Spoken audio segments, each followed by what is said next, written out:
നമ്മുടെ രൺവീർ കപൂറിൻ്റെ ലുക്കൊക്കെ ഉണ്ടെന്ന് പറഞ്ഞുകൊണ്ട് ബിഗ് ബോസിലെത്തിയ താരമാണ് ആര്യൻ കത്തോലിയ.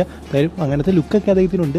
പക്ഷേ എടുത്തു പറയേണ്ട ഒരു കാര്യം എന്ന് പറയുന്നത്, ഇന്ന് എന്താ പറയുക, നോമിനേഷൻ ടാസ്ക് ഉണ്ടായിരുന്നു. അതായത് മോശമായിട്ട് പെർഫോം ചെയ്യുന്ന അല്ലെങ്കിൽ എന്താ പറയുക ഗെയിം കളിക്കാത്ത ആളുകളെ എലിമിനേഷൻ പ്രക്രിയയിലേക്ക് നോമിനേറ്റ് ചെയ്യുന്നൊരു ടാസ്ക് ആയിരുന്നു അത്.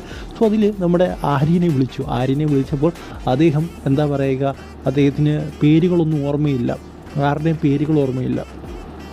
അതായത് നെവിന് ഫെമിനെന്നും ലെവിനെന്നും ഒക്കെ പറയുന്നു ബിഗ് ബോസിൻ്റെ അടുത്ത് നിന്നിട്ട്. അതുപോലെ തന്നെ പുള്ളിക്കാരുടെ പേരൊക്കെ മാറ്റി പറയുകയാണ്. എന്നിട്ട് ബിഗ് ബോസ് പറഞ്ഞു കറക്റ്റ് പേര് പറയൂ, എന്നാലല്ലേ നമുക്ക് ആരാണ് നോമിനേറ്റ് ചെയ്യാൻ സാധിക്കുകയുള്ളൂ. പിന്നെയും പുള്ളിക്കാരനെ വെളിയിലേക്ക് വിട്ടു.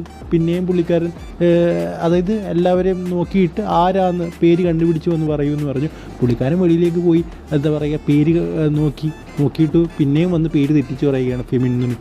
പിന്നെ ബിഗ് ബോസ് ഒരു വട്ടോടെ പോയി നോക്കുക, എന്നിട്ട് കറക്റ്റ് ആരുടെ പേരാണെന്ന് വന്ന് പറയൂ. എന്നിട്ട് പിന്നെ പറയുന്നുണ്ട് കൊറിയോഗ്രാഫർ എന്നൊക്കെ പറയുന്നു. പിന്നെ കറക്റ്റ് നെവിടുന്ന് പറയുന്നുണ്ട് പുള്ളി. പിന്നെ എന്നിട്ട് ബിഗ് ബോസ് പറഞ്ഞു പോയി എന്താ പറയുക സരികയെ ഇങ്ങോട്ട് വിളിക്കാൻ പറഞ്ഞു. എന്താ പറയുക, പുള്ളി അവിടെ ചെന്ന് പറയുന്നത് ശാരിക എന്നാണ്.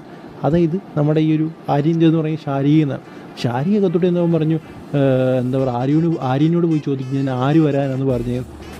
അപ്പോഴാണ് പുള്ളിക്കാരൻ ഈ ഒരു അമളിയെല്ലാം സംഭവിച്ചത് മനസ്സിലാകുന്നത്.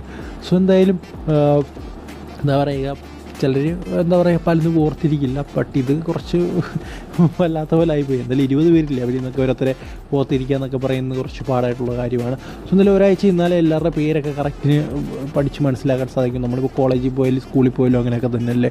സോ എന്തായാലും ഇതിന് കുറ്റമൊന്നും പറയുന്നില്ല, തെറ്റൊന്നുമില്ല. സോ നിങ്ങളുടെ അഭിപ്രായം എന്താണെന്ന് കമൻറ്റ് ബോക്സിൽ പറയുക. എന്തായാലും ബിഗ് ബോസ് കുറച്ച് ദേഷ്യപ്പെട്ടിട്ടുണ്ട്. ബിഗ് ബോസിന് ഇത് ഇഷ്ടപ്പെട്ടില്ല എന്ന് തന്നെ